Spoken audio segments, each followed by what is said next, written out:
Hello, everyone. Namaskar. I am Ankara. So welcome back to my channel.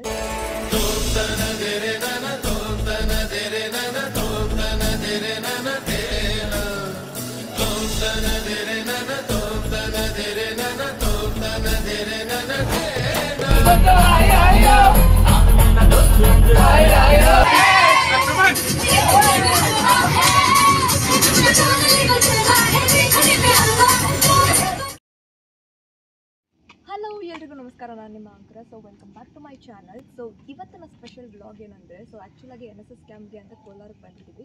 So ಇವಾಗ right ನಾವು stay ಆಗಿರೋದು horticulture ಕಾಲೇಜಲ್ಲಿ. So ಇವತ್ತು NSS ಕ್ಯಾಂಪಲ್ಲಿ almost ಮುಗಿತು, ಇನ್ನೊಂದು 2 days ಇದೆ. ಸೊ ಇವತ್ತು ಸೈಟ್ ಸೀಯಿಂಗ್ ಕರ್ಕೊಂಡು ಹೋಗ್ತಿದ್ದಾರೆ. ಇಲ್ಲೇ ಹಾರ್ಟಿಕಲ್ಚರ್ ಕಾಲೇಜಿಂದ ಅಂತರ್ಗಂಗೆ ತುಂಬ ಹತ್ರ, ಅಂತರ್ಗಂಗೆ ಮತ್ತು ಕೋಟಿಲಿಂಗೇಶ್ವರ ಎರಡು ನೋಡ್ಕೊಂಬರೋಣ ಅಂತ. ಸೊ ಆ್ಯಕ್ಚುಲಿ ಡೈರಿ ವಿಸಿಟ್ ಇತ್ತು, ಸೊ ಅದು ಕ್ಯಾನ್ಸಲ್ ಆಗಿ we are planning for Antaragange and Kotilingeshwara. And ನಾನು ಇವತ್ತು ಹೋಗ್ತಿರೋದು ನನ್ನ ಕಾಲೇಜ್ ಕ್ಲಾಸ್ಮೇಟ್ಸ್ ಜೊತೆ. So will have fun. ಕಂಪ್ಲೀಟಾಗಿ ವ್ಲಾಗ್ನ ನೋಡಿ. So stay tune. So Antaragange ಬಂದುಬಿಟ್ಟು ಕೋಲಾರಿಂದ ಬರೀ 3 ಕಿಲೋಮೀಟರ್ ಅವೇ ಇದೆ. ಆ್ಯಂಡ್ ಅಂತರ್ಗಂಗೆ ಶತಶೃಂಗಾರ ಮೌಂಟೇನ್ ರೇಂಜಸಲ್ಲಿ ಲೊಕೇಟ್ ಆಗಿದೆ. ಆ್ಯಂಡ್ ಅಂತರ್ಗಂಗೆ ಸ್ಪೆಷಾಲಿಟಿ ಏನಂದರೆ, ಬೆಟ್ಟದ ಮೇಲೆ ನಂದಿ ಬಾಯಿಂದ ಗಂಗೆ ಹರಿತಾಳೆ. ಆದರೆ ಅದು ಎಲ್ಲಿಂದ ಬರುತ್ತೆ ಅಂತ ಇವತ್ತಿಗೂ ಕೂಡ ಯಾರಿಗೂ ಗೊತ್ತಾಗಿಲ್ಲ. ಆ್ಯಂಡ್ ಈ ಒಂದು ಪ್ಲೇಸ್ಗೆ ಅದರದ್ದೇ ಆದ ಹಿಸ್ಟ್ರಿ ಇದೆ. ಸೊ ಮಹರ್ಷಿಗಳು ಶತಶೃಂಗಾರ ಬೆಟ್ಟದ ಮೇಲೆ ತಪಸ್ಸು ಮಾಡ್ತಿರ್ತಾರೆ. ಸೊ ದ್ವಾಪರ ಯುಗ ಎಂಡ್ ಆಗಿ ಕಲಿಯುಗ ಸ್ಟಾರ್ಟ್ ಆಗೋ ಟೈಮಲ್ಲಿ ಅದನ್ನು ಸಿಂಬಲೈಸ್ ಮಾಡಿದ ಕಾಶಿ ವಿಶ್ವೇಶ್ವರಯ್ಯ ಸ್ವಾಮಿ ಶಿವಲಿಂಗನ ಇಲ್ಲಿ ಈ ಸ್ಥಳದಲ್ಲಿ ಪ್ರತಿಷ್ಠಾಪನೆ ಮಾಡ್ತಾರೆ. ಬಟ್ ಸುತ್ತಮುತ್ತ ಯಾವುದೇ ರೀತಿ ಶುದ್ಧ ಗಂಗೆ ಸಿಗದೇ ಇರೋ ಕಾರಣ ಮಹರ್ಷಿಗಳು ಪ್ರತಿನಿತ್ಯ ಕಾಶಿಗೆ ಹೋಗಿ ಸ್ನಾನ ಮಾಡಿ ಅಲ್ಲಿಂದ ಗಂಗೆ ತಂದು ಸೂರ್ಯೋದಯಕ್ಕೂ ಮುಂಚೆನೇ ಕಾಶಿ ವಿಶ್ವೇಶ್ವರಯ್ಯ ಸ್ವಾಮಿಗೆ ಹಾಗೂ ಇಲ್ಲಿನ ಪಂಚಲಿಂಗಗಳಿಗೆ ಅಭಿಷೇಕ ಮಾಡ್ತಿದ್ರಂತೆ. ಸೊ ಇದನ್ನೆಲ್ಲ ಗಮನಿಸಿ ಗಂಗೆ ದಕ್ಷಿಣ ತೀರದಿಂದ ಉತ್ತರ ತೀರಕ್ಕೆ ಕಾಶಿ ವಿಶ್ವೇಶ್ವರಯ್ಯ ಸ್ವಾಮಿಗೋಸ್ಕರ ಗಂಗೆ ತೊಗೊಂಡು ಹೋಗೋಕ್ಕೆ ಬರ್ತಿರೋ ಮಹರ್ಷಿಗಳನ್ನ ನೋಡಿ ಕಾಶಿ ವಿಶ್ವೇಶ್ವರಯ್ಯ ಇರೋ ಸ್ಥಳಕ್ಕೆ ನಾನೇ ಬರ್ತೀನಿ ಅಂತ ಹೇಳಿ ಉತ್ತರದಿಂದ ಗಂಗೆ ಹರಿದು ಬರ್ತಾಳೆ ಅನ್ನೋ ಒಂದು ಸ್ಟೋರಿ ಅಥವಾ ಹಿಸ್ಟ್ರಿ ಇದಕ್ಕಿದೆ. ಸೊ ಆ್ಯಂಡ್ ಇವತ್ತಿಗೂ ಕೂಡ ಯಾವುದೇ ರೀತಿ ಎಲ್ಲಿಂದ ಗಂಗೆ ಬರುತ್ತೆ, ಹೇಗೆ ಬರ್ತಿದೆ ಈ ಒಂದು ನೀರು ನಂದಿ ಬಾಯಿಂದ ಅಂತ ಯಾರಿಗೂ ಕೂಡ ಗೊತ್ತಾಗಿಲ್ಲ. ಆ್ಯಂಡ್ ಅದಕ್ಕೆ ಇದನ್ನು ದಕ್ಷಿಣ ಕಾಶಿ ಅಥವಾ ಬಡವರ ಕಾಶಿ ಅಂತಲೂ ಕೂಡ ಕರೀತಾರೆ. So this is the story behind Antaragange. So ಯಾ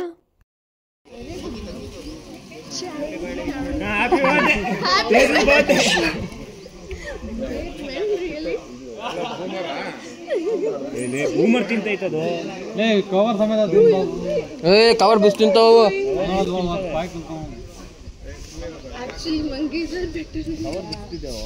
ಅದೇ ಹಾಕ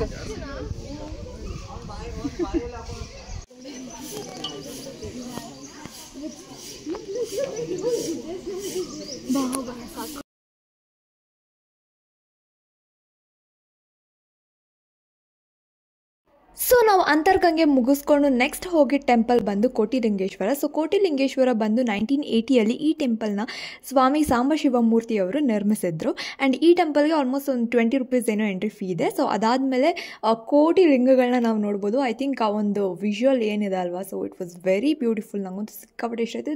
ಟೂ ಡಿವೈನ್ ಅಂತ ಅನಿಸುತ್ತೆ ಆ ಟೈಮಲ್ಲಿ.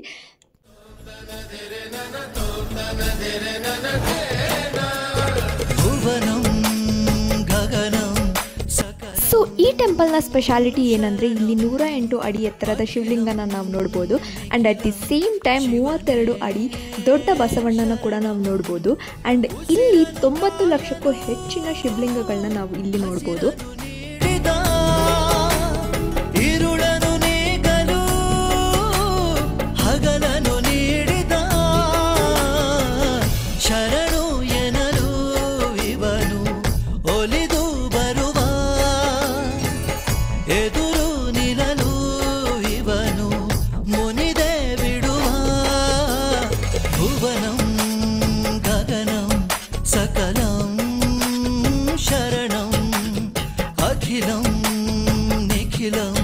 ಶಿವನೇ ಶರಣಂ.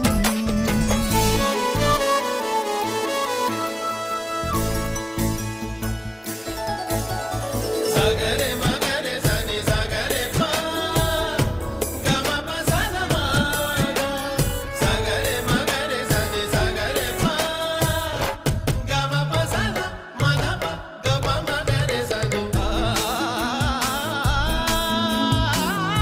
ಆ್ಯಂಡ್ ಇಲ್ಲಿ ಈ ಕೋಟಿಲಿಂಗೇಶ್ವರ ಟೆಂಪಲ್ ಒಳಗಡೆನೆ ಬ್ರಹ್ಮ, ವಿಷ್ಣು, ಮಹೇಶ್ವರ, ಗಣೇಶ, ಆಂಜನೇಯ, ಪಾರ್ವತಿ, ಲಕ್ಷ್ಮಿ, ನವಗ್ರಹ, ಸತ್ಯನಾರಾಯಣ, ಸುಬ್ರಹ್ಮಣ್ಯ, ವೆಂಕಟೇಶ್ವರ, ಪಂಚಮುಖಿ ಆಂಜನೇಯನ ಟೆಂಪಲ್ನ ದರ್ಶನ ಮಾಡ್ಬೋದು. And at the same time ಇಲ್ಲಿ 108 ಅಡಿ ಶಿವಲಿಂಗ ಆ್ಯಂಡ್ 32 ಅಡಿ ಬಸವಣ್ಣ ಹಾಗೂ ಕೋಟಿ ಲಿಂಗಗಳನ್ನ ನಾವಿಲ್ಲಿ ದರ್ಶನ ಮಾಡ್ಬೋದು. ಸೊ ಇದಿಷ್ಟು ಈ ಜಾಗದ ಸ್ಪೆಷಾಲಿಟಿ ಆಗಿತ್ತು.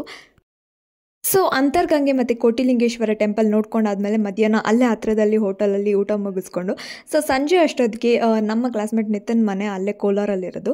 ಸೊ ಅವ್ರ ಮನೆಗೂ ಕೂಡ ಕರೆದಿದ್ರು. ಸೊ ಅಲ್ಲಿ ಹೋದ್ವಿ. ಸೊ ಐ ಥಿಂಕ್ ಅವ್ರ ಅಪ್ಪ ಆಗಿರ್ಬೋದು, ಅವ್ರ ಅಮ್ಮ ಆಗಿರ್ಬೋದು, ಅಥವಾ ಅವ್ರ ಫ್ಯಾಮಿಲಿ ಮೆಂಬರ್ಸ್ ಯಾರೇ ಆಗಿದ್ರು ನಮ್ಮೆಲ್ಲರನ್ನೂ ಟ್ರೀಟ್ ಮಾಡಿದ ರೀತಿ ಆಗಿರ್ಬೋದು ಅಥವಾ ಅವರ ಹಾಸ್ಪಿಟಾಲಿಟಿ ಆಗಿರ್ಬೋದು, it was so welcoming. So ಎಲ್ರಿಗೂ ಕೂಡ ಲಿಟ್ರಲಿ ಇಷ್ಟ ಆಯಿತು. ಸೊ ಅಲ್ಲಿ ಎಲ್ಲರೂ ಸ್ವಲ್ಪ ಟೈಮ್ ಸ್ಪೆಂಡ್ ಮಾಡಿದ್ವಿ.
ಸೊ ಹೋಪ್ ಎಲ್ರಿಗೂ ಈ ವಿಡಿಯೋ ಇಷ್ಟ ಆಗಿದೆ ಅನ್ಕೊಂತ ಈ ವ್ಲಾಗ್ನ ಇಲ್ಲಿಗೆ ಮುಗಿಸ್ತಾ ಇದ್ದೀನಿ. So please to subscribe to my channel, like ಮಾಡಿ, ಶೇರ್ ಮಾಡಿ, ಕಮೆಂಟ್ ಮಾಡೋದು ಮರಿಬೇಡಿ. ಆದಷ್ಟು ಬೇಗ ಮತ್ತೊಂದು ವ್ಲಾಗ್ ಜೊತೆ ಬ್ಯಾಕ್ ಆಗ್ತೀನಿ. Until then stay tune. Love you all, take care, bye. Love you, bye. Subscribe ಮಾಡೋದು ಮರಿಬೇಡಿ. Thank you.